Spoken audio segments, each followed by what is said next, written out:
చిన్నప్పుడు ఊళ్ళో ఉన్నప్పుడే ఎవరినో మీ నాన్న ఎవరో తిట్టారని చెప్పి కత్తి పొడిచి వచ్చేసారట్టుగా. అవునండి, నేను నక్సలైట్ వదిలి వచ్చాను సార్ ఇక్కడికి. నాకు నక్సలైట్ అంటే మీనింగ్ కూడా తెలియదు, ఇప్పటికీ తెలియదు ఎందుకు? అనుకుంటున్నాను. ఆహా, అది కాదు. ముందు అసలు ఆ ఏ వయసులో పొడిచారు? 17 అనుకుంటా. 17.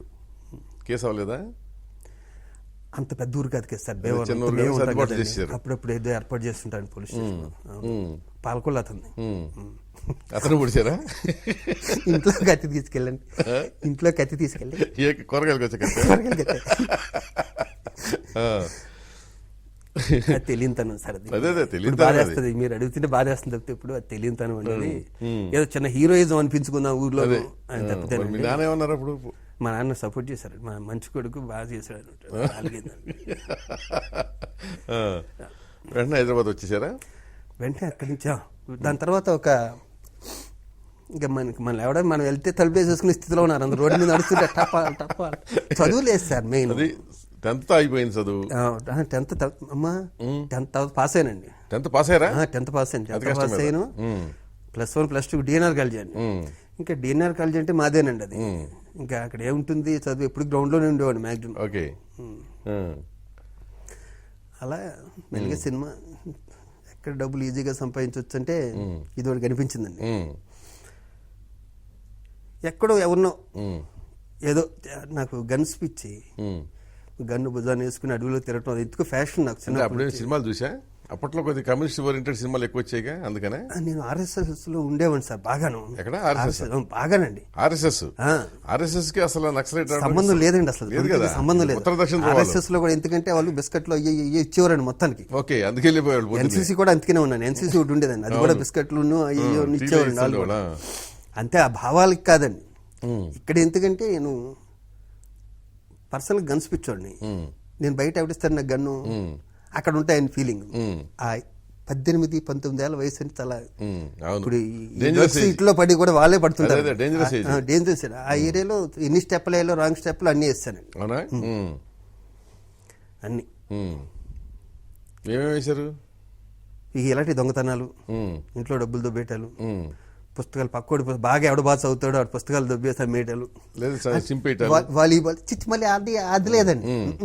అవి తీసుకెళ్ళి అమ్మేసి అది ఇచ్చే చామినర్ సెట్ ఏదో కలిసి చేసుకునేవాడిని అంతే. ఇలాంటి బుద్ధులండి, నిశ్చీ బుద్ధులు అయ్యే. పక్కోడి పొలంలో ఒడ్లు కోసుకొచ్చేసండి. ఒకడు ఉండేవాడు మాకు, చిన్నమేర కూర ఉంది, చిన్న షాప్ ఉండేది, ఆడికి ఇచ్చేసేవాడు. ఆడదానికి ఒంట్లో గిన్నెలు 4-5 ఇచ్చేవాడు, ఇచ్చేవాడు. చాలా చేస్తాను సార్. అదంటే కొంటి పనులు అనుకుంటాం. కొంటి పనులు ఎట్లేనా, కొంటి పనులు అనుకోవచ్చు కానండి, అవి కూడా దుర్మార్గంగానే చేసావు. భయం లేదు సార్ మనిషికి, లెక్కలేని తను ఇప్పటికీ భయపడ్డాను. అది ఎవడైనా సరే మీరు ఎక్కడికి వెళ్ళమన్నా ఒంటరికి వెళ్ళిపోతా. మరి నక్సలైట్ ఎందుకు కాలేకపోయారు? మరి ఉదాహరణకున్నది అట్లీస్ట్ తుపాకీ కోసం అవ్వచ్చు కదా సార్. దాని గురించి యూనివర్సిటీ దగ్గర తార్నాక దగ్గర అక్కడిక్కడ రూమ్ తీసుకున్నానండి. నేను వచ్చి కూడా 40 years అయిపోతుంది. అవును, 40 years తీసుకున్నాను. ఒక మూమెంట్లో వెళ్ళిపోయేవాడినేమోనండి, నాకు కరెక్ట్ కనెక్షన్ దొరకలేదు. గద్దర్ గారు శంకరమఠలో ఒకసారి ప్రోగ్రామ్ ఇచ్చాడు, అన్ని పిల్లపనులు. ఈయన నక్సలైట్లో ఉంటాడని ఎవడో చెప్పాడు నాతో. ఈయన పట్టుకుందాం కాక అని మెల్లిగా ఆయన దగ్గరికి వెళ్ళి, నీకేం వచ్చాను, నాకేం రాసి ఏమి రాను, నాయనకాలే వస్తాయి నువ్వు. దాని తర్వాత అక్కడే మళ్ళీ ITI లాంటి ఏదో చదివి శంకరమఠలోనే NSCT అని అక్కడ చదివి ఆ చుట్టుపక్కలే ఉండేవాడిని. దాని తర్వాత ఇటు మళ్ళీ ఫిల్మ్ నగర్కి ఇక్కడికి వచ్చాక ఇన్స్టిట్యూట్లో కష్టపడ్డాను సార్, బాగా చాలా కష్టపడ్డా. ఫిల్మ్ ఇన్స్టిట్యూట్లో ఫస్ట్ బ్యాచ్ స్టూడెంట్ నేను. నా టెంపర్మెంట్లు, నా కోపాలు, నా ఈగోలు అన్నీ నాకు ఇన్స్టిట్యూట్లో పోయినాయి సార్. ఇన్స్టిట్యూట్లో ఏమైనా సరే పైకి రావాలి అనుకున్నాను. మా గురుగారు వి మసుండారు, దేవదాస్ గారు కూడా hope of the institute Shivaji Raju అనేవారండి. అచ్యుత్, ఆహుతి ప్రసాద్, మేమంతా క్లాస్మేట్స్ అండి. రామ్ జగన్ ఇంకా చాలా మంది ఉన్నారు. సో మీరు అక్కడ చేరారు, చేరిన తర్వాత అవకాశాలు వచ్చినాయి. బయటికి రాగానే ఫస్ట్ ఎవరి దగ్గరికి వెళ్తానండి, మీ మసుండారి నేను పెట్టి తీయలే సినిమా మేము తీయాలి అడిగేవారండి.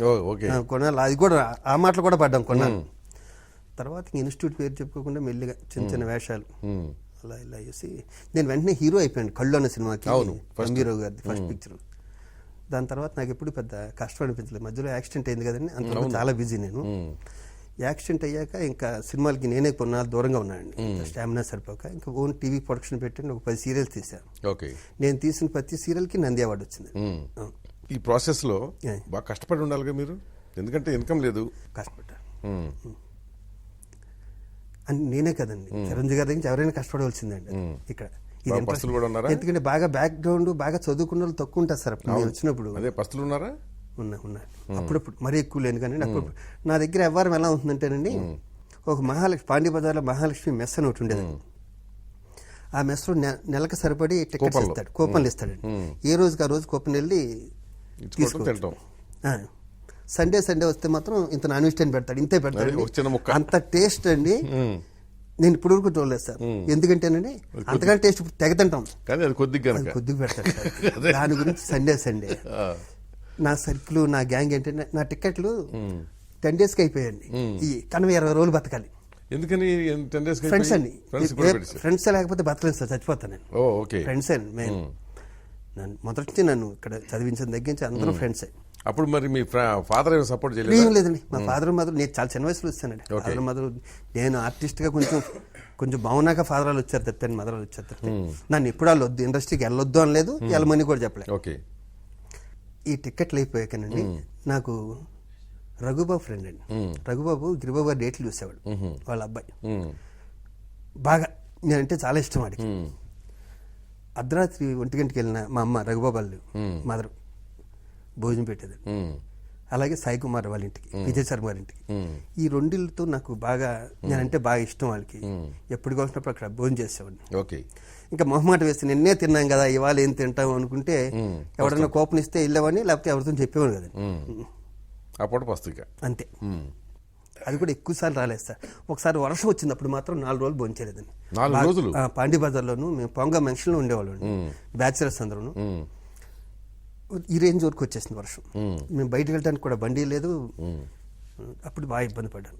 4 రోజులు ఎట్లా ఉండగలిగారు అసలు ఏం తినకుండా? ఉల్లిపాయలు తిన్నాను సార్ ఉడకబెట్టుకుని. ఉల్లిపాయలా?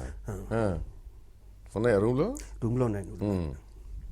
ఎంతమంది అట్లా కలిసి తింది? ఇద్దరు ఉంటామండి, చిన్న మ్యాన్షన్ సార్ ఉంటున్నాయి ఓకే. దాంట్లో. నుంచుంటే సరిపోతున్నాం ఇప్పుడు కూడా అంతే. కష్టం. మ్యాన్షన్ అందరూ ఇప్పుడు పెద్ద వాళ్ళందరూ కూడా దాంట్లో నుంచి వచ్చి అక్కడి నుంచి వచ్చి.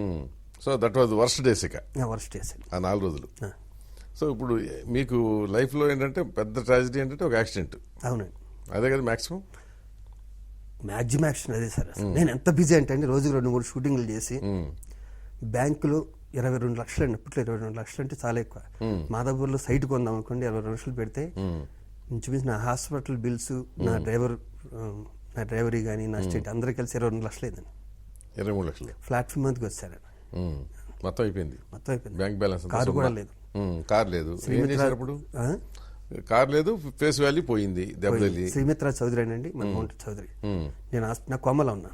తను వెంటనే 4 లక్షలు పంపించి హాస్పిటల్ బిల్ కట్టాడు. కళ్ళు తెరవగానే ఫస్ట్ నాకు అప్పుంటే భయం ఉండే, ఇప్పుడు భయం. అప్పుంటే ఫస్ట్ అతను 4 లక్షలు ఇచ్చాక తర్వాత ఏం చేద్దామని ఆలోచించాను.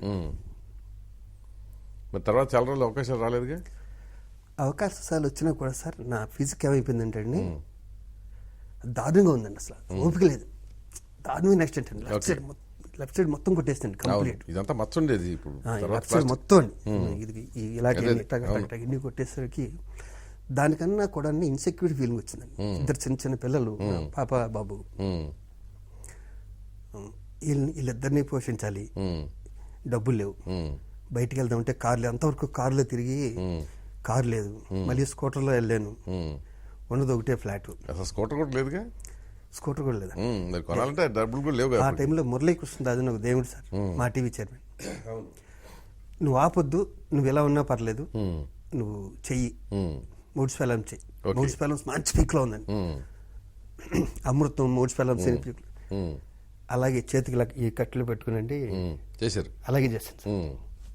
వాళ్ళు ఇచ్చిన అడ్వాన్స్తో అదే కాన్ఫిడెన్స్తో ఏం చేశానంటే ముందు కారు కొనేద్దాం, కారు కొనేసాను, ఇన్స్టాల్మెంట్లు తీసుకొచ్చాను. అలా మెల్లిగి ఇన్స్టాల్మెంట్లు తీర్చి మళ్ళీ పికప్ చేసుకుని ఇంకా ఓన్ ప్రొడక్షన్ స్టార్ట్ చేశాను.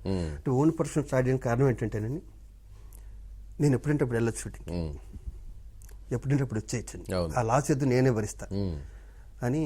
అంటే ఇండిసిప్లిన్ ఉందా?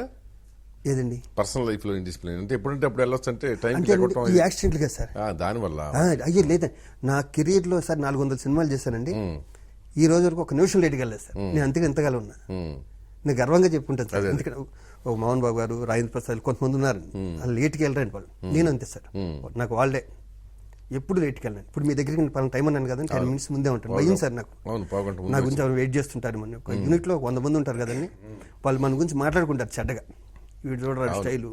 అవును. వాళ్ళందరికీ కూడా ఫ్యామిలీస్ ఉంటాయి కదండి, ఎప్పుడు లేట్కి వెళ్ళండి.